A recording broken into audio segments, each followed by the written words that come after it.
Good morning to where I am, but good afternoon, evening, wherever you are. It's like the Truman Show here on the. Welcome to the Book of Boba Fett Aftershow here on the HCA YouTube channel. Thank you, everybody, for joining us. This is the first time we've gotten all the Fantastic Four together. I wasn't able to be here. I wasn't able to be here in week 1, so we're finally all together in week 3. That's pretty cool, right? Yeah. I'm Dan Murrell. We are talking about episode 3 of the Book of Boba Fett, which came out, very early in the morning for us. You may not have watched it yet. And if you haven't watched it, be very aware. This is going to be a full spoiler recap. So if you haven't watched the Book of Boba Fett, just pause this. Don't close the tab because you might forget to come back. Just pause this for now. Go watch the show and come back because we're going to talk about all 39 minutes. Exactly. It's a short episode. It's I'll call it a bridge episode. I think we'll get into overall thoughts in a moment, but before we do that, let's introduce our wonderful panel. I'm your host this week, Dan Murrell. We're switching it around from week to week. Let's introduce everybody else, though. First of all, we have Maggie Lovitt. Hi, Maggie. Hello. And Maggie, where can the wonderful folks find you as we're starting the show off here? Excellent. You can find me on Twitter at Maggie of the Town. I have a link tree in my bio so that you can find all of my various pursuits. I'm the managing editor of entertainment over at Your Money Geek and a weekend news editor over at Collider. We have I have a very long history, a very long and sordid history with our next panelist. Mr. Laura, John really? Well, okay. I mean, swim down sordid, not in the real world. Hey, how's it going, John? Good. Hey, everyone, I'm John Rocha. You can find me at The Rocha Says. I run and own my own outlet, The Outlaw Nation. You can find that on YouTube. I also host a number of podcasts, The Top 10, The Cinephiles, and The Geek Buddies. And I co-host a Star Wars show on my channel, The Jedi Way, with the great Laura Kelly, another person from our Schmodown crew. So yeah, great to be here. Excited to talk about this. Danny freaking Trejo. Let's get into it. John has inherited the mantle of the hardest working man in show business from James Brown. And finally, I'm delighted to be doing my first episode together with Laura Sirikul. Hi, Laura. Hi. Yeah. So excited. I'm so excited we're all together, like all together to assemble. I'm an editor of the Nerds of Color. I'm also a writer for a whole bunch of different sites like Nerdist and IGN and a few other places. So you can find my work on L Sirikul. So you can find my work. I post on Twitter all the time. So you can find me there. But I'm just so excited. I'm like, awesome. I just want all of us together and we could just talk about this. Just talk about the show. This is episode 3. We're in the middle of it. This was called The Streets of Mos Espa. Was the name of episode 3, directed by Robert Rodriguez, written once again by Jon Favreau. And we're going to get into specific thoughts about different parts of the episode. But before we jump into it, in general, what were your overall thoughts? Let's start with Maggie. I really enjoyed parts of it. I love Robert Rodriguez, so right off the bat, I was like, yeah, this is definitely directed by him. And then as soon as Danny showed up, I was like, yeah, without a doubt, this is my boy Robert Rodriguez. I really love the Rancor stuff. I thought that was really interesting because it felt like such a random moment interjected in between two fairly fast-paced scenes with the Black Chrysanthemum attack and then the chase through Mos Espa.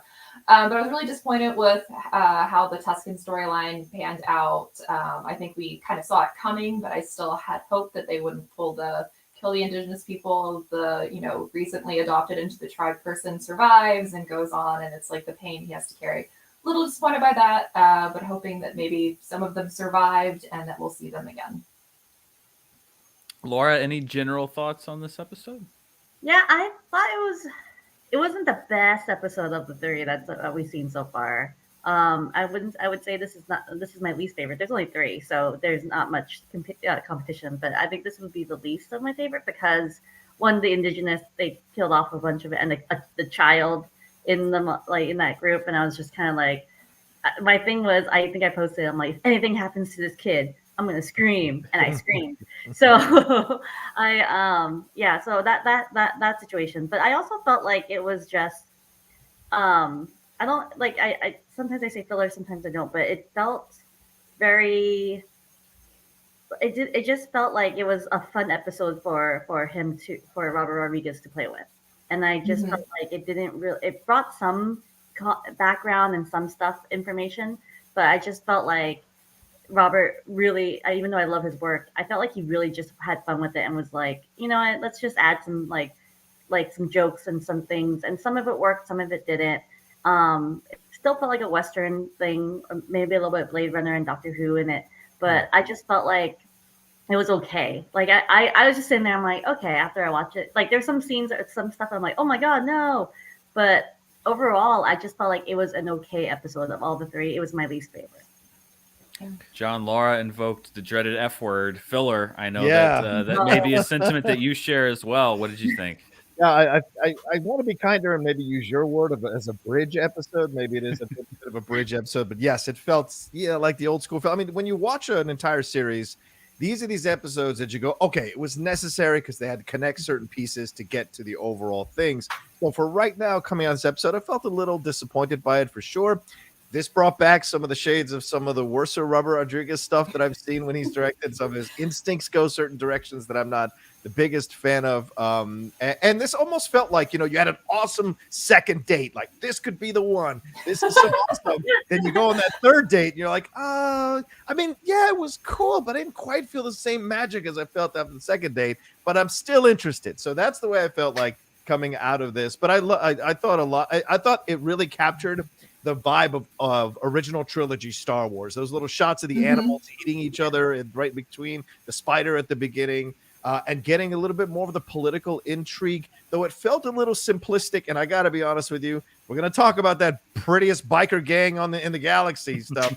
That really took me out. And I mean, you're living in a poor town and supposedly you have a really tough time getting work, but you've got the cleanest, sweetest chrome shine bikes you've ever seen. And really expensive eyes. Yeah, and really expensive eyes. Yeah, all of it just felt like missteps. But then again, I think we got the feeling that there are multiple things happening with each person.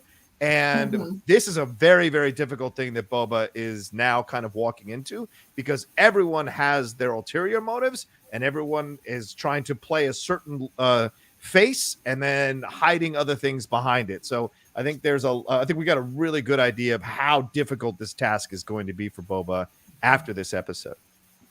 Yeah, it is the bridge episode is what I use. To me, this is the kind of episode where when you're watching the series back, or if somebody's watching the series for the first time, it's the kind of one where you kind of shrug and you hit autoplay on the next one, because it sort of gets you from episode 2 to episode 4, whatever that's going to be. I think that this is, it's sort of the dangers of, I like the fact that Disney drops these episodes weekly, because I think that it enhances the discussion, and it's not just 2 days of discussion about Book of Boba Fett and then we all move on to the next thing.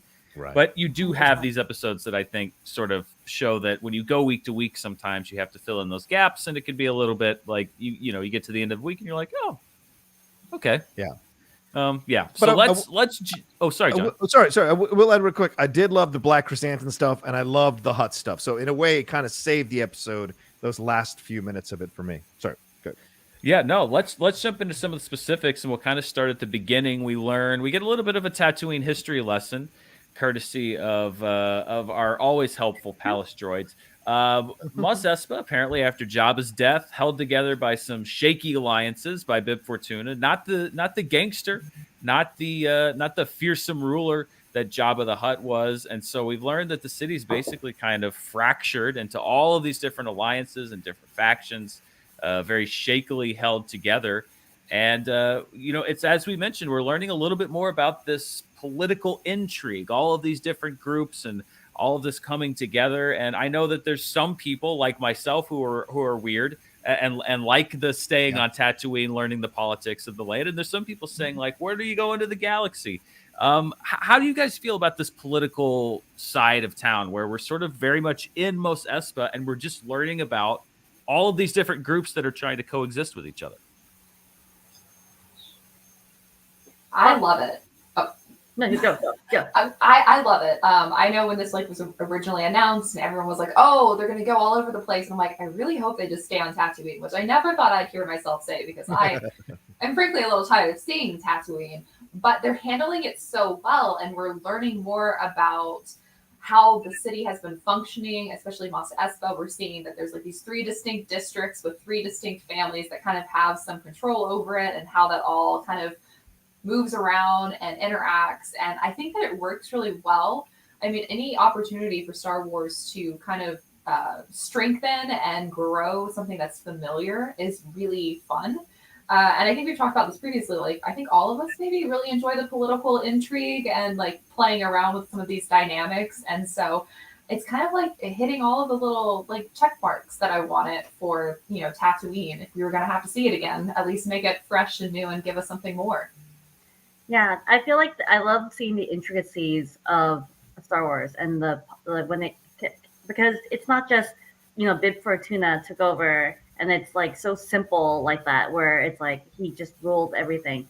I love it when we find out there's so many hidden layers, and that actually expands the universe and the canon as well, so we could explore more options within the syndicate and the different groups that we've read about or we saw in the comics, or that we've seen before mentioned.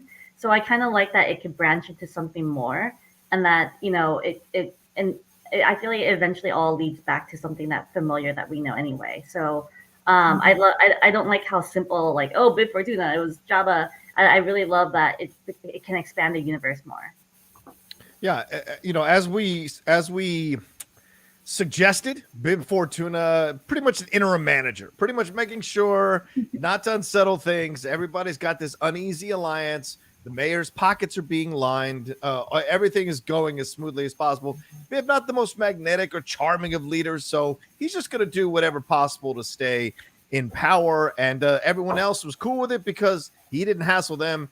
They made sure they were paid, and it was fine. But now we're seeing a really in-depth look at, including with a map of all the places that Boba is going to have to kind of visit or create an alliance with or deal with, and all the different three different sections of the town that are being owned by 3 different gangs of the town, which I think we're going to get to later when we have that sit down that we've seen in the trailer. So I like that a little bit more, the political intrigue here. Certainly the stuff with the major domo and the mayor. There's a little bit more going on here with this mayor. So you're constantly questioning who's really telling you the truth. And even the Pike, when we get to the Pike later, I mean, he's sitting there swinging his glass and all. It's that kind of thing that you're navigating. And so I like that they're doing that. But I agree with Maggie. I mean, the fact that they break it up with the flashbacks makes you feel like you're not really on Tatooine the whole episode. So that helps to kind of keep you fresh every time you come back to it. But I do like this. I thought they fell a little short with the political intrigue this time around, but it was nice to see,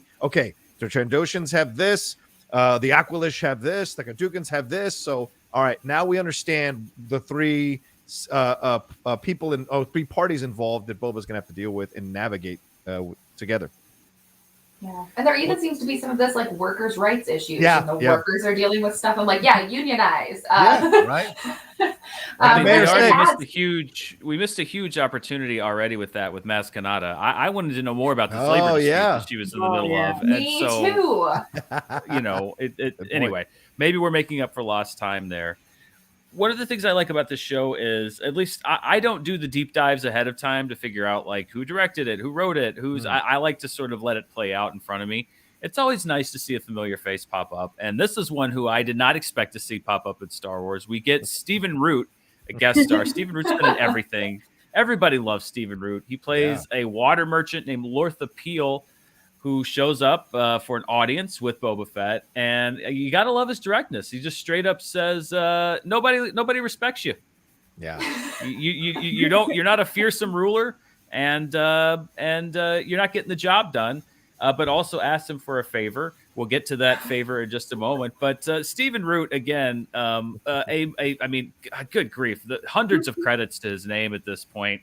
Yeah. Laura, are you like me? Do you just sort of like watching these faces pop up randomly? And what did you think when Stephen Root comes walking into the Star Wars universe? I actually do. I love seeing all the cameos and the glorified cameos that we've seen so far, like Matt Berry's voice, Jennifer Beals.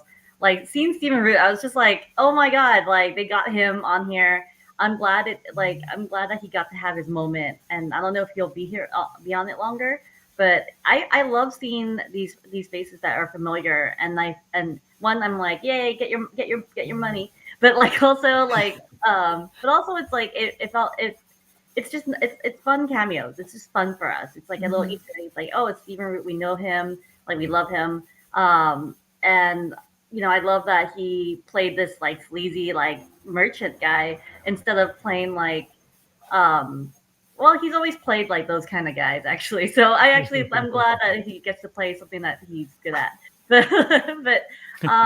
But yeah, when I saw him, I was just like, oh, it's Stephen Root. It's actually I actually love seeing these cameos because I feel like everyone and anyone, if they want to be on Star Wars. And so it's like, and I think we're gonna see a lot of that on like a lot of cameos from celebrities, like or even hidden cameos throughout the universe. And I'm glad Stephen Root is in this world and has it on his geek credits now. But yeah, I thought his character was fun, like him like, hey, you should arrest them, but and then getting the money. But I just thought his character was fun. It's just a nice glorified cameo, and I appreciated it because it's Stephen Root. Always fun to see somebody pop up like Stephen Root. As I mentioned, though, he had a problem, which was that this group of street toughs. This group of ruffians. It reminded me of Jaws. It reminded me of Jaws when everybody's showing up to Chief Brody's and they're like, they're karate chopping the picket fences. Can I just say how hilarious I found it to be that he was like, they have cybernetic, they're manipulating their bodies with droids, and like Fennec is sitting there, and I'm like, she's got a cybernetic stomach. Right. I thought for sure that was going to come up in this episode, but I'm like, is it going to come up next episode? It has to, right? Yeah. For me, Fennec was one of those this week because she didn't have a lot to do, but there were a lot of like just like reaction shots from Fennec where it's like when they she's just like, what are you doing? What did you get us into? What's going on here? I love that Ming-Na is able to just bring such presence to her roles, even when there's not a whole lot for her to do on the page. You still feel the presence of that character. But we go into Mos Espa. We get I like this sort of like this growing entourage here. We're walking through the streets, and then we have this gang. They're cybernetically enhanced. They're very young. They are not. They keep themselves very well kept. I think we were talking about this before we went onto the show. They are. They have droid enhancements, etc. They start off as sort of the gee whiz, Officer Krupke, get out of here. Boba Fett's just like, oh, you know what? You need work? Come work for me. So we now have a roving group of teen / young adult biker droid enhanced kids. I got like a Back to the Future 2 vibe from this crew. John, what did you think of this new group of backup for Boba Fett? This is where me being a little bit of an older dude gets in the way of things and just enjoying them and forgetting that these were originally made for kids to enjoy and young teenagers to enjoy. Star Wars was, but this moment took me out of it. Like everything with them just completely took me out of it because they're all too pretty looking, and yes, it's a nice diverse gang. You've got the United Colors of Benetton here, so I appreciate that. But the bikes are too clean. They're too pretty. Yeah, she's look at not a scar on her, not a scuff on her face. And I thought it was ridiculous for me personally. And I just was like, oh, and then he has no knowledge. I mean, the thing is, he has no knowledge of them and what their intentions are. He just takes them at their word and goes against Stephen Root, who went to him. And listen, by the way, the fact that Stephen Root could even walk into Boba's palace without an appointment and get that's a bad look. That's a bad look. If I was Fennec, I'd be all over Boba about that. But, then he goes and says, okay, I'm going to take your word for it over this merchant, and then I'll bring you into without even knowing what your background's, I'm going to make you part of my crew. It just doesn't make sense. So to me, it just felt a little weird. And it felt like they were trying to appeal to the younger teenagers with this approach. And I get it. It's a business. But for me, I thought it was really unnecessary. I mean, everything else is covered in dirt and is trashed up and it doesn't look that good. But they've got the cleanest bikes in the galaxy. I didn't like it. And colorful. And the most colorful. Yeah. They were the Power Rangers. Yeah. I wrote this into my review this morning, but I love that Boba Fett goes to the same school of leadership as Batman. Like, why fight the kids? Just adopt them. Yeah, sure. Come be my ward. Come be my ward. I'll take care of you all. Yeah, right. I love that Sophie Thatcher is on it. I will say that. She was in Prospect with Pedro Pascal, which is a Oh. really good movie if you have not watched it yet. It is basically The Mandalorian before The Mandalorian was The Mandalorian. Mhm. And so now they've both been in Star Wars, and I love that. But I agree that they are too pretty. Like, there's no scuffs on their bikes, even after the car chase. Yeah. And this scene truly felt like Robert Rodriguez. This felt like Spy Kids. This felt like Weekend Yeah. Heroes. Yeah, Like, really clean, very neatly pressed, pretty kids. And maybe that was his intention. He wanted to appeal to that audience that he still has with those films. Was like, I want these people to look the specific way. But I'm curious to see if they are in future episodes or if this was just like, here's their big moment and they'll just be mentioned later on. Because they do seem kind of useless. I mean, they seem to be his entourage. It's like the two Gregorian guards and then the clubhouse kids. It's, Oh my God. you know. Yeah. Did anyone get a Where were all of them? Say that Did again? anyone get a cyberpunk feel like from Oh, the yeah. video game? And like I felt like a little I bit of wish. cyberpunk and Blade Runner kind of thing, but also like very goopy version of it. Like because Yeah. the chase scene, he crashes into the, and I was like, and now I'm thinking about it, like it's more like Spy Kids, and like and like Back to the Future With Danny Trejo. With Danny. at the end, Danny Trejo. But it's like, yeah, I think we're gonna see them because Boba Fett does need a gang if he's gonna fight the Pikes. So, but I felt like they were really too pretty, and it's too unrealistic to be, because like if you compare them to like the kids of like Luke Skywalker who lived on Tatooine and like look at them, it's kind of like, wow, that's a big difference of kids. And I don't know, I just felt like they were too pretty, even though Trash was hot, but like I still was like, I can't there's something about it. They're just, and the jokes that they did, like, oh, The eye. on them, and I was just like, Yeah. no. I was like, It's that's all right. a joke. I paid a lot for the eye. It's all right. I paid a lot for the eye. Yeah. Mate. It was just mate. Yeah, mate. It's mate. We're still saying that. No, it was a little frustrating. I did side-eye John Favreau for that. I was like, really? Yeah. I feel a lot Well, there was I'm like, also the droid enhanced arm was very Alita, Oh, which yeah. again makes sense because, you know, Robert It Rodriguez, was but 100% Alita. yeah, And very what's the Alita. other one? The other movie he worked on. Oh God, I'm blanking on the name. It's also people with, chainsaw arms and that kind of stuff. Yeah. Oh, Yes, exactly. Yeah. Oh, Death Proof. Oh, you mean Blood, whatever it is. Yeah. Yeah. Planet Terror. Sorry. Planet yes. Terror, There you go. yes. It's still in there, Danny. All right. Anyway, It's there. It's there. You never lose it. You just never because I'm lose it. retired. So last week's episode, very dominated by flashback, or a hefty portion given over to the flashback. We only had a very small, the back to tank, we had kind of back to tank interrupt us, which we'll get to. But we do have a very brief flashback, picking up sort of where we left off last week. Boba Fett decides to leave the Tusken village after that big train heist, a big win for the Tuskens. Of course, things are going to be great forever. So he sets off on his bantha. I love these shots of him traversing the deserts of Tatooine. He heads into familiar territory for Star Wars fans, heads into Mos Eisley.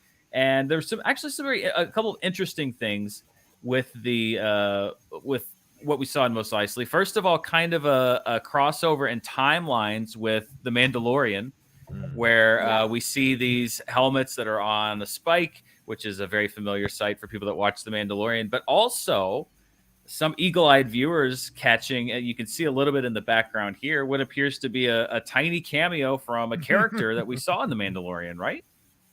Tiny. With Yeah, looks like with it the to me. pit droids in tow. Yes. So this is where along. the movie is kind of, the show is sort of, we're starting to kind of intertwine now, because now we know roughly now where in this flashback timeline this episode with Boba Fett is. And if I'm being honest, I was surprised that they started merging it like this close together, because in my brain, for whatever reason, and I guess it couldn't be, because the beginning of Jedi is only so far before the Death Star. But I had sort of imagined that these flashbacks were taking place a little bit earlier than the start of The Mandalorian than it turns out we're showing, because, Boba just now kind of getting back on his feet. But we're now showing that this is around the time that we started the story of way back when with the discovery of the child. So, what do you think about these timelines? again, the fall of the Empire happening in the background, but also starting to cross over with the Mandalorian. Laura, was this where you thought the show was roughly going to be when we're talking about its place in the larger universe? I actually felt like the merging of I'm glad they did it subtle, because I want Boba Fett to have his own story, and I don't want it to merge yet. I want maybe a few seasons before we could get to this whole bigger picture, because I want to still establish Boba Fett and Fennec Shan empire and everything. But I am glad that they have subtleties just to remind us that we're still in the same universe as the Mandalorian, because they met. We all met Boba Fett from the Mandalorian season 2, but and it's gonna eventually hit the bigger picture of the Mandalorian and the Jedi, whatever, with the child. But I like glimpses of it. I don't want it to hit it yet, because I kind of like that this is its own individual show and it gives us Easter eggs. But I want this to establish into something stronger before it reaches out to the expanded universe.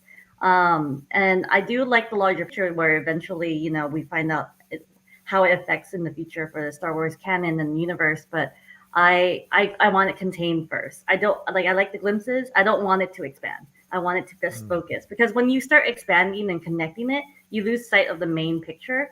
And we've seen that before, and I don't want that for Boba Fett. I want his empire to grow. So that's what my take when I saw the glimpses. I was like, no, keep it contained. Just glimpses. I don't want anything more. Yeah. It seems like, they're going to have to walk that tightrope, because you're right, Laura. That's a great point you bring up, because if you start to expand it out too much, then we'll lose the narrative of the street level Star Wars that we've been getting in this series, and we risk having people kind of lose connection to the overall story and the things that are going on here. If you can spend all this time laying the groundwork for all the different factions that are vying for control of Mos Espa, then we'll just kind of lose the plot. And I think that's not good for us as viewers. So they'll have to walk the line here, but I think they're slowly moving towards the Mandalorian showing up. I mean, I heard his voice. Some people said it wasn't his voice, but I heard his voice in the trailer, Pedro Pascal's. And so I think it's right. It was, well, I was wrong. Okay. But at some point I think we're going to see him at some point down the road in some way, but I don't want to go past this flashback, Dan. I think the flashback is really important as well. As we've been kind of hitting the Native American theme, this is essentially, what we've seen in movies, what we've heard about and read about in books. The Tusken Raiders essentially sitting in for Native Americans, for our country, for other countries. It could be other indigenous populations, having these biker gangs of these people, this cavalry show up and essentially set everything, destroy everything and set everything on fire. And all those dead banthas, which really pissed me off. But then he puts all. Mara was not a fan either. Yeah, I'm with Mara on that. And then he lays all the bodies there, and we see the young Tusken, and we see everything, and then he even takes his. Is that a piece of his branch that he took out and laid there as well? And I think so. Yeah. Yeah. So he set it all on fire, like we had seen in the last episode that they did after the attack from the trains. That's their ritual, to set stuff on fire. And I thought that was really good. So we're playing with these timelines, and they all are kind of merging inside Boba Fett. So at some point, because he's obviously had access to all the timelines here that we're messing with. And so eventually that's all going to come to a big conclusion when we finally get them all slamming into each other. I will say, I hate that trope so much. The lone, I hate that trope of the lone survivor. Yeah. I'm really hoping there's very little bodies that he burns, so I'm hoping they're survivors. Yeah, maybe. Even that conversation with the Pikes still very much continued with that trope, because they're saying that the biker gang has already claimed that land as their own, and we know that it's the Tuskens, and we're not going to pay both of you for protection. That whole conversation just really is setting up that he sees the Pikes as villains. And so it was nice that was paralleling the situation going on at the present. But I will say sorry, go ahead. I was going to say, I really like that the glimpse of the stormtroopers' helmets on there and Pelimoto, because it ties in with the gunslingers. So presumably next week, if we're going chronologically, is going to be finding Fennec. So the idea of him finding Fennec after the loss of the Tuskens, that definitely got some tingles going in my brain, because that's somewhere right now she's getting shot by Toro Calican. her arc. So like Mando's right there. They're like walking past each other basically on the streets of Mos Espa, unaware of each other. Also known as the Lesser Carnivale. Yeah, sorry, go ahead. Let's talk about this meeting, because we had the whole reason that everything went down at the Tusken camp was because Boba was in Mos Eisley. He had this meeting with the leader of the Pike Syndicate. They're the people that were running the train that we saw them hit last week. And Boba is showing up and basically saying, like, all right, listen, you've seen what we can do.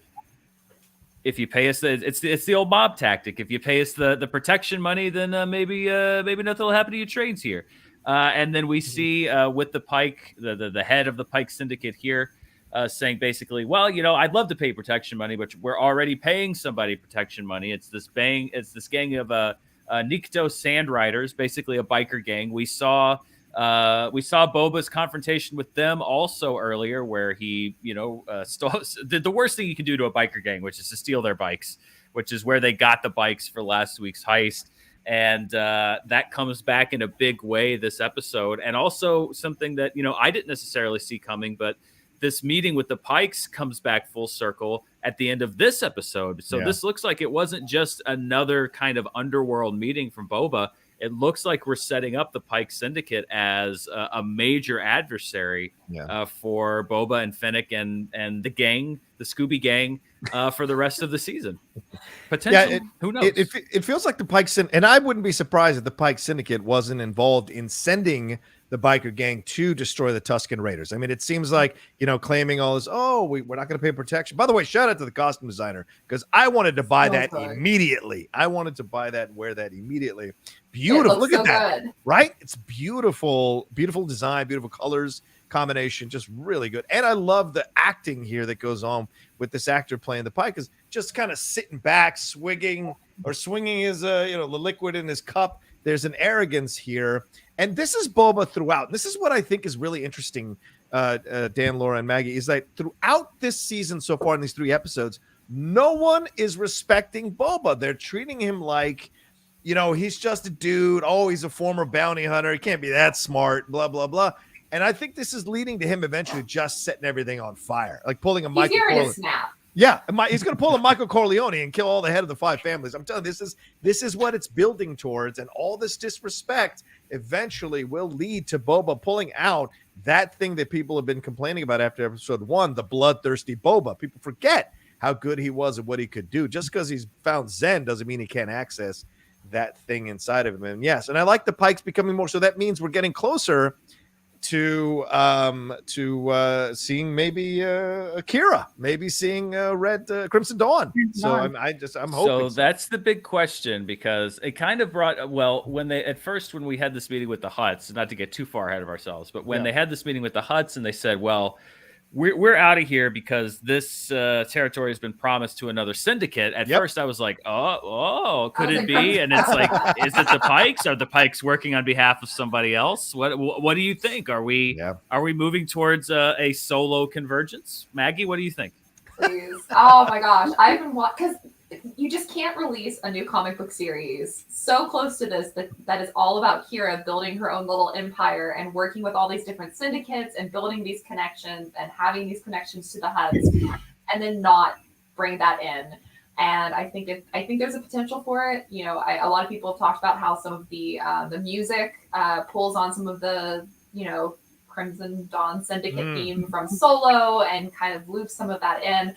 I feel like it's leading to that. And I almost want to say that it's going to be something that gets delivered in like the final episode, like it's revealed, and then it'll be like, and coming soon, this Kira spinoff. Since it seems like that's kind of the theme that they're running with, but I want it so badly. I can taste it. I thought that's because I just feel like the Pikes are scary. They're like intimidating, but I don't see the Hutts packing up and running from the Pikes. Yeah. Mm-hmm. There has to be something bigger, and knowing just how bloodthirsty Kira is and how willing she is to get rid of alliances if you're not favoring her, I think that there's real potential that she could be what could scare them off. The question being, could they keep something like that under wraps? I don't know, Laura. Do you think they could keep something that big under wraps with that kind of talent? I think they could if Kira was played by someone else. Interesting. Because I think Emilia Clarke is expensive. But also I feel like it'd be hard to. I feel like if they did film with her, it had to be in London, and they had to do it like in a hidden way. I mean, they've gotten away with stuff before. But I feel like it's gonna be, if we do see her, it's gonna be a glorified cameo again for the next time. That way, it won't be. Imagine how easy it would be if it was the same cameo as Darth Maul. Yeah. Like, oh my god, yeah.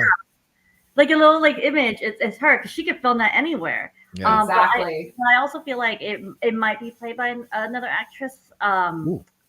Just because to keep it secret, maybe just to show the back of the head and Amelia's voice, but just because it needs to. I feel like she's not gonna make an appearance. Definitely not. Like not this season because we're still growing the world of Boba Fett. But I feel like if we do see something, it's just going to be a voice or just a little quick image, and it goes away. Like fix it, get it done. She's talking to the Pikes through the technology. But I do want to see Crimson Dawn, even though I am like I want to keep it like. But I don't. If I see him interacting it with them, I don't want to see them interact with Kira maybe till maybe the third season, fourth season. I just want slowly with the things because I still want to build Boba Fett's world. Because like yes, I'm like oh my god, Kiara, like and then and Crimson Dawn, that's so cool, like Darth Maul, like that world.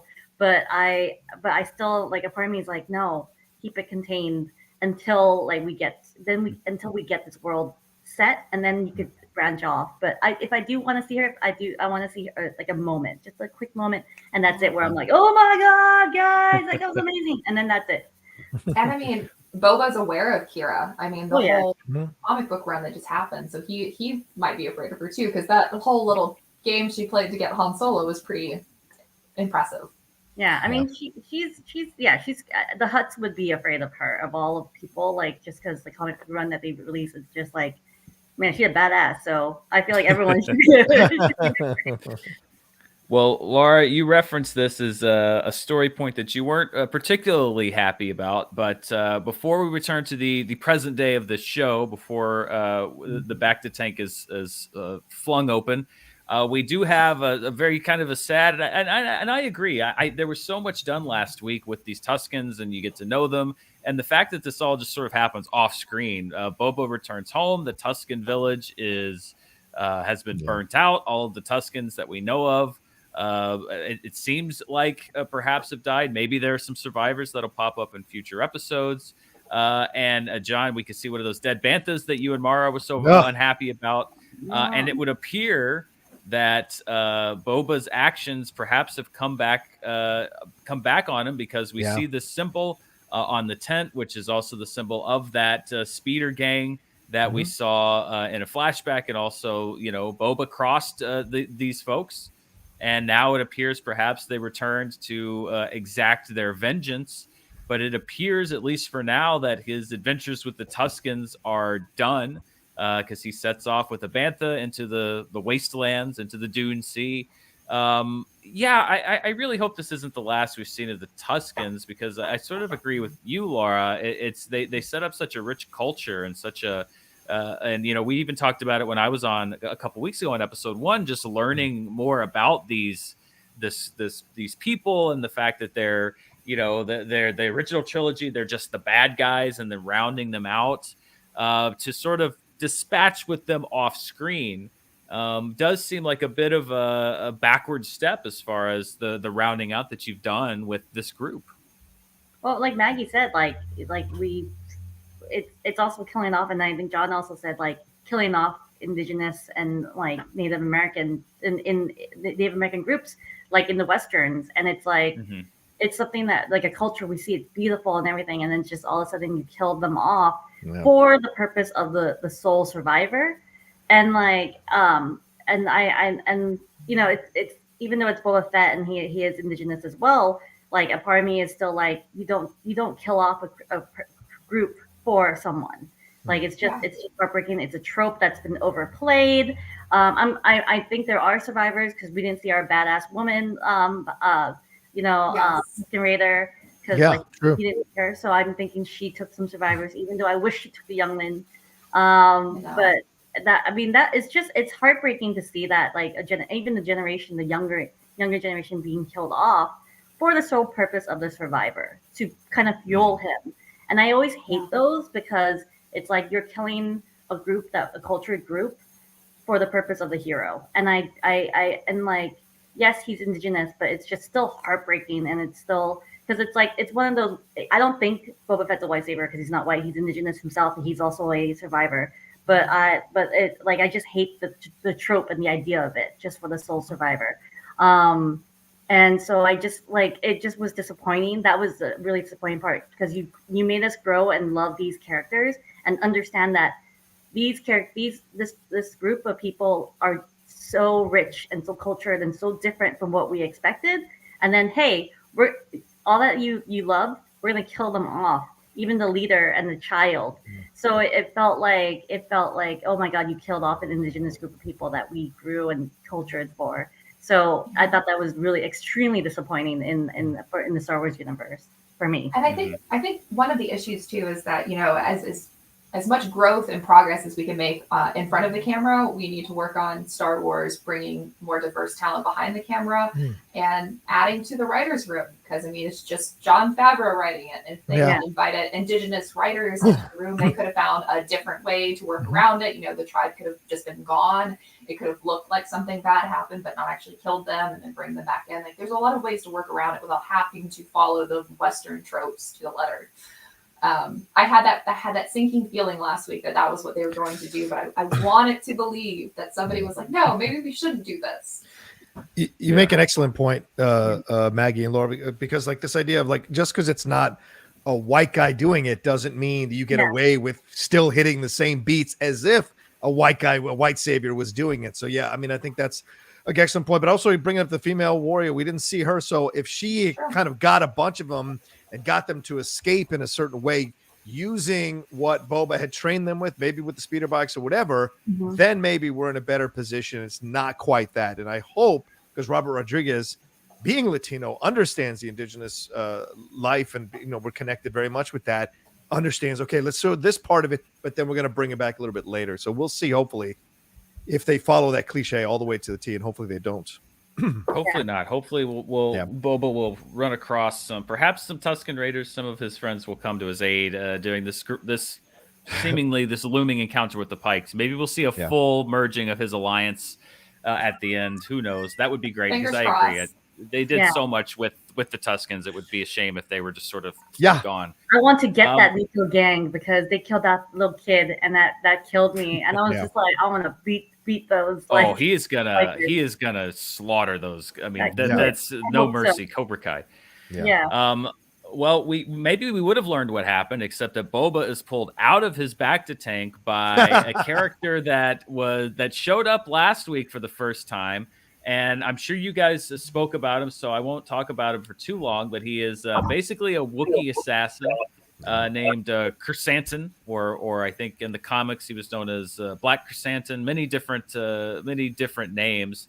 But we get a little bit more of him working for the Hutts. You know, again, this is a character that was from the very early new canon, quote unquote, of Star Wars, when they were sort of building their new mythology. And, you know, I believe one of the first times they brought over a character that's purely from the comic books into live action. Laura, do you see this as the way that we're going? Because we're talking about, we have a character from the comic books. We have potentially a character maybe we're talking about with Kira. So we have from the new movies, we're pulling from all of these different things. Is this sort of like, it seems like these TV shows are now like the singularity for the entire Star Wars universe. Yeah, I feel like this gives them the opportunity to bring some characters from the comic book world, and kind of introduce them for the TV viewers. Because, like, yes, like Maggie reads the comics too. Like she's seen him before, and John has read this stuff, and so like, and plus I call him Chrysanthemum because I like it. R's, and he's a Wookiee. So, but yeah, but yeah, like I feel like this is a good gateway for to bring these characters, because even though like we recognize him as a Black Chrysanthemum, the viewers kind of introduces them like, okay, he's a warrior, he's a Wookiee. It's evil Chewbacca. That's me. I Chewbacca. you know, I've always talked about it like I'm a movie and then now TV guy when it comes to not just Star Wars, but largely with Marvel. I have a little bit more background in the comic stuff with Marvel, but like Star Wars, I'm very not versed. I'm just now getting into things like the, Thrawn and all of this backstory that's not in the shows necessarily, that's in of the extended universe, the new extended universe. And so for me, this was a complete introduction to the character. And I can say, like, without knowing his background, obviously, like, I immediately was like, oh, that's awesome. Like, that's amazing. Because, I mean, it's like one of the coolest things I've ever seen. A Wookiee assassin. Like, come on. That's great. I mean, that's the thing. Like, it's great to see them pull that, and then also has people, the new fans, like the newer fans who haven't read the comics, kind of be introduced to them, and then it makes you research it or at least like want to know more about this character. And I feel like it helps expand the universe a little bit. I love the little Easter eggs when they bring them in from the comic books, and so that way people can learn about it, and then it again expands the universe a little bit more too. Yeah. I love the way he's done here, and we see the ferocity and the strength of Chrysanthemum now in live action. And Dan, you make a great point. I mean, if you're going to be a person who hasn't read him in the comic books, and he popped up in 2015 in the Dr. Aphra comic book, then you gotta leave an impression for people like you. And clearly he did. And that's the goal that's been achieved here. The look, the design, the ferocity in terms of the behavior, the way he threw Boba around like a rag doll. My God, the way he handled the street gang in seconds, no surprise. The fighting people. And then he threw the genius to go. It felt like something you've seen in an action film where he just dives into the two Gamorrean guards and has them go down the stairs like Bruce Willis did in Die Hard with what's his face brother, right? So he got rid of them, and then eventually Fennec is the one. Now listen. I'm going to throw something out there that maybe people won't be upset. I don't know. Fennec is starting to feel suspicious to me. I'm going to put that on the table. Why wasn't she around? Why wasn't she there to stop the Black Chrysanthemum? Then she's the one saying, hey, eat all the food, take all the spoils, blah, blah, blah. I just got a lot of weird feelings and vibes off Fennec Shand off this particular episode, and I wonder what that's leading to. Remember, she is a bounty hunter. So is she being paid? I wonder down the road how that's going to play out. But the fact that she wasn't there until the last defense and then puts him in the Rancor pit, I was just like, this seems a little suspect. Everybody failed him because like it could be a red herring. Yeah, but it could be a red herring because I feel like it's like, oh, where was she? I feel like that's because he looks at her. Yeah, Laura, he looks at her like almost like I interpret it as, where the heck were you? And she's just like, I took care of it. But then at the end, at the end when they offer him up, though, I will say this. I love that Boba, once again, showing the magnanimous nature, saying, I'm not going to sell him to the gladiators. I'm just going to let him go. And I think that's going to pay dividends for Boba down the road. I think Blank Chrysanthemum, and he gives him that nice piece of advice. So, sorry. Don't Wookiees have life debts? Oh, great point. Like you save them, and they're like, I am in your debt forever. Yeah, I wonder if this counts. I mean, maybe this is what we're going to see as the Pikes are attacking. We're going to have the Scooby-Doo gang. We're going to have the Tuskens, perhaps, that may have survived. We're going to have Chrysanthemum coming in. Maybe this is the uneasy alliance that Boba Fett is able to bring together, because we see that the Hutts are no longer a problem. They show up and they basically say, well, you know what? Sorry, we sent him to kill you. He didn't kill you. Our bad. We're out of here anyway because somebody else is coming. And not only do they sort of gift Boba Fett Chrysanthemum, which is you mentioned, Boba Fett then lets him go and just basically says, don't work for a-holes. It's a Tatooine equivalent of that. But Easy for you to say. Exactly. But and that's a bit of the pot calling the kettle black, but that's okay. Yeah, exactly. Boba Fett also given another gift. One of them being, I was more excited about one than the other, and you might not guess which one. One of them being a baby Rancor. But I guess this baby is Rancors get, which is pretty awesome, and we'll talk about that in a second. But when we saw the wide shot of this Rancor kind of rolling up, I turned to Mara on the couch and I said, I'll sanitize it slightly, but I said, is that Danny freaking Trejo? And yes, it is. It was Danny freaking Trejo, the new Rancor trainer And honestly, okay, we all should have seen this coming, right? I really should have seen this. 100%. I mean, if J.J. Abrams gets Greg Grunberg, then Robert Rodriguez gets Danny Trejo, for God's sake. Yeah. Exactly. I mean, as a And what a Latino, perfect role. yeah, exactly. As a Latino seeing him, I'm like, yep, you got the old warrior Temuera Morrison and the old warrior Danny Trejo. This makes all the sense in the world, and it was great to have him be a trainer for the Rancor. And who knew the calf stuff? You could have baby Rancors that are called calves. But once again, I don't know what his ulterior motive is, right? Down in the pit, he's telling, well, I want to train this one myself. I want him to bond to me. And Boba's like, no, I want to ride him. I've ridden something 10 times bigger than this, which is a nice reference to the holiday special. The Boba I was Fett, about to say, did they just canonize the Star Wars holiday special? At least that's section definitely a reference to the Star Wars holidays. Yeah, absolutely. So that was all great. So, but then Danny's looking at him and he says, don't worry, he'll be back. What does that mean? So you're going to get to eat him or you're going to get to bond with him. What does it mean? So I like that they threw him in there as you're not sure which side of the fence he can go. I'll have to say, Star Wars did a great job making me think a Rancor is adorable. And I think right? The Bad Batch. So true. Yeah. I mean, Bad Batch, Mulchi is not. Moochie. No. Like, Moochie. this Rancor is like my baby Yoda of the show. So I'm so glad I have a cute animal, even though it's like scary as well. But like, I was just like, why is it so cute? Now I have a cute animal. So that's my cute animal. And the Bantha. Bantha's cute. I love that the Rancors are the pit bulls of the Star Wars universe. Yeah. And honestly, I'm so confused by Boba Fett because I don't know what his motivations are. Why do you want to be a crime boss when clearly you just want to adopt some kids, play with your dog, lounge around all day? Like you don't want to fight, you don't want to cause drama, you just want to chill. Like what? Why do you want to be a crime boss? You have the fire spray. You and Fennec could just ride off into the galaxy and go anywhere. I want to know that. I want to know why. And we haven't got that yet, which I find suspicious after 3 episodes. He's trying to be Batman. He's just like, this is my Bat Cave.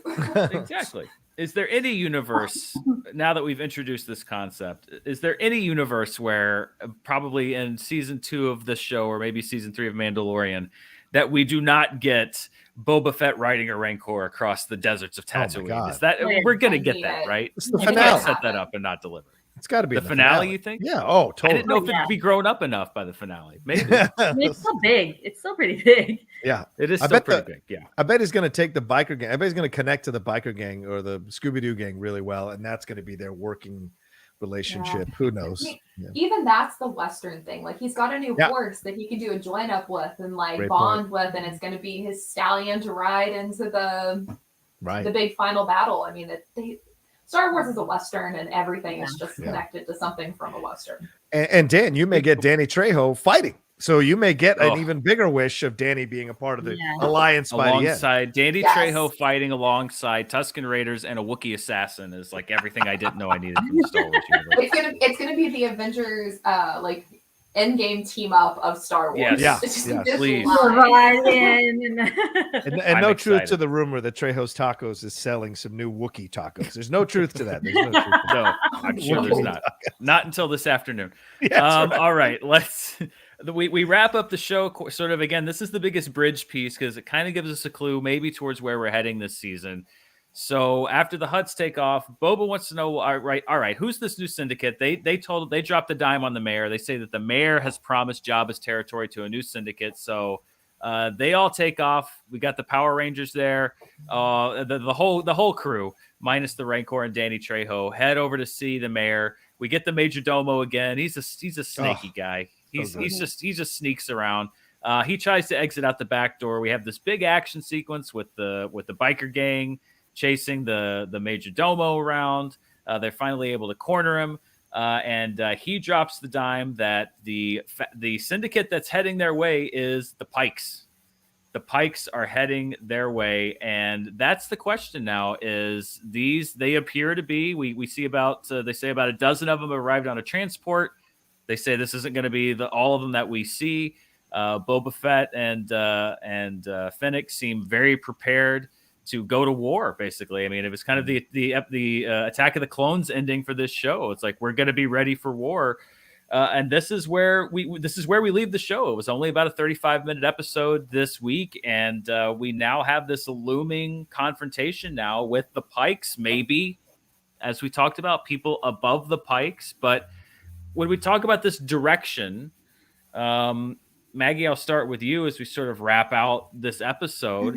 We do get a sort of an indicator, an arrow toward what direction we're heading. You know, we're almost at the halfway point of the show. What are you thinking about the direction we're heading, even if this episode particularly, you know, wasn't quite as much of a blockbuster as the first two? I think it's definitely setting the stages for war. I think that's pretty clear. You know, I would be curious to see if some of the alliances that he has formed will be tested further.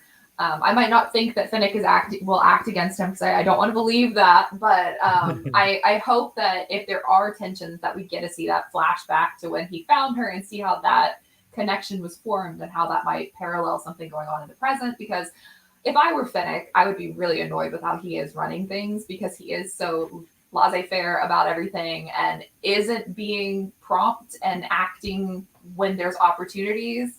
And I wouldn't want to look bad because of him being, you know, lackadaisical about things. And so I think that maybe we'll get a Mando appearance soon, fingers crossed. I kind of just want to know where he is, because they clearly left him somewhere. He didn't have a ship. He definitely probably was not going with Bo-Katan at the end of things. So will they, you know, phone a friend and be like, hey, can you run some, you know, intel wherever the Pikes are coming from, track down where that ship came from, what's going on elsewhere in the galaxy, how it's connecting. I mean, as far as this being a bridge episode, you know, I mistakenly thought the Frog Lady episode during The Mandalorian was a filler episode. It didn't feel like much happened. And then, you know, later on, all of it came back into play, not only because of where they were, you know, headed, but it taught Den about fatherhood. And so I'm sure that there's some hidden things that were, you know, shown in this episode that will come to fruition towards the end. And so I'm like, I'll wait before I call it a filler officially, but you know, we'll see. John, what are you thinking about the overall direction of the show as we know it now?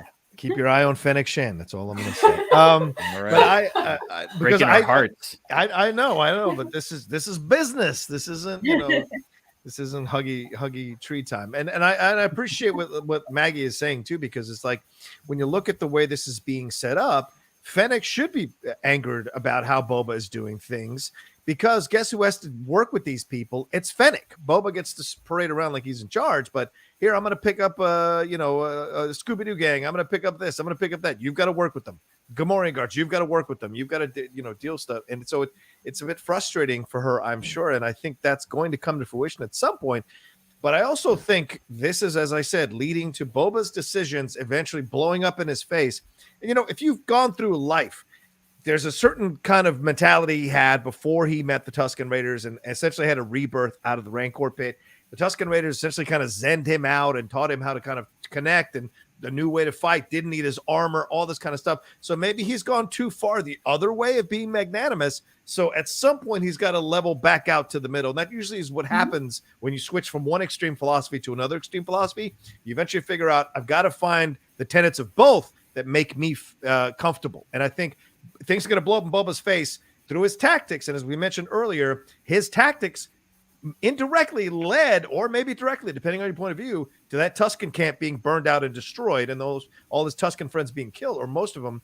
And so I think that's all going to come to fruition here for him, and he's going to kind of access both sides and eventually become the Boba Fett we've been waiting for him to become since the beginning. And I do think, don't be surprised that other Mandalorians show up to help him, just like they did in season 1 with Din Djarin helping him out. That's a possibility. Maybe even Din Djarin showing up at some point along with Crimson Dawn. Darth Maul is still alive, isn't he, in the timeline or not? I forget, because he's dead. He's dead. He dies in Obi-Wan's arms. So it has to be Kira. It has to be Kira for sure. So all right, I think I do think Kira is definitely showing up with Crimson Dawn. Where John continuing to build this epic finale of people. Mandalorians now joining in. It's crazy. Better. Laura, I'll give you the last word on it. Your final thoughts on this episode and the direction we're heading. I think we're heading to the towards the direction that people have been waiting for, which is savage Boba Fett. Because like you said, he does need to find a good equal John, like the a balance, from the balance, like because it's the Star Wars universe, you need to find the balance. But I also feel like he's been so zen the whole time, like it's gonna work out, and it is gonna work out because those people are now dedicated and loyal to him. And then it's like it's great like that they have that, but he's still fighting a syndicate and a war where people are ruthless, and I feel like he's just gonna. That's why he told her like, I need to attack, I need to strike because they think I'm weak, because like you said, the disrespect, like it's like the mob, like it's like I'm doing this because like I'm from New York, so it's like I'm used to being around the Italians, but like but yeah, it's like the mob where you. Like he gets, it builds up where it gets to the point where everyone thinks he's gonna like spare the life of that person, but he's not. He's just gonna be like, nope, if we do not, bang. Like I can show them that you have to respect me. And so who knows? Maybe at the end we'll see Pikes of the Pikes. And I think he needs to make a statement. And I think we're gonna see a savage Boba Fett. And at the end, he's gonna realize like, oh shit, this is too. Oh sorry. Oh shoot, this is too much. And Dink Ferrick. This is too much. And so this is too much. And so I think he's gonna then find that balance. But I think I'm excited because I want to see savage Boba Fett. Like even though I love Zen Boba Fett, I want to see savage Boba Fett because I'm like, you are getting disrespected. Get some respect back. Like kill if you have to. So I'm okay with that. He's going after Stephen Root. He's going after Stephen Root. Nobody walks up to Boba Fett and says get revenge for that kid. Yes. Exactly. I'm ready to see Red. Like I want to see like Red on his ledger. Like I want to see him just get revenge, and I'm okay with revenge. Like even though it's a trope, I'm just like I don't care. Just kill him. Just I want to see savage Boba Fett. I want to see all those pikes leveled. Yes. Boba Fett riding the Rancor. That's riding the Rancor. The Rancor can eat some of them. We're writing a better. We should stop because we're writing a better finale almost in the head now than we might get. Like, it's just too awesome. It's just the last hour. It's and too then Leia comes back, and then exactly. And then Han Solo shows up, and it's like if we don't wrap up now, we're gonna be the and like be stealing shit while like things are happening. Chewbacca teams up with his cousin Black. We're in danger of turning into the Patton Oswalt thing from Parks and Rec, so we should probably wrap it up here. He was right. He was right. He predicted this show. Maggie, before we go, anything that you would like to plug? No, I mean, I think you can just find all of my things down at Twitter. John at the Rocha Says Outlaw Nation. Anything else you want to plug? All that and read Maggie's reviews on Collider for God's sakes. I'll plug for her. Definitely, definitely all my podcasts, all the stuff going on, and I'm gonna drop some Scream stuff later today. That dropped last night, so excited to talk about that. But yes, looking forward to continuing this journey with you guys. And then Laura Sirikul, anything you want to plug? You can find me on here. All my stuff is on my Twitter. So if I tweet anything like work wise, I'll retweet, or like you'll see it on the Nerds of Color or on other outlets I write for. So I just tweet. So just follow on Twitter. There you go. Awesome. Well, we will see everybody next week. We'll be at the official halfway point of the Book of Boba Fett. Where are we headed? Who knows? Maybe this bridge will lead to even better places with fewer biker gangs. We'll see. Thanks, everybody, and we'll see you next week. Have a good one. Bye.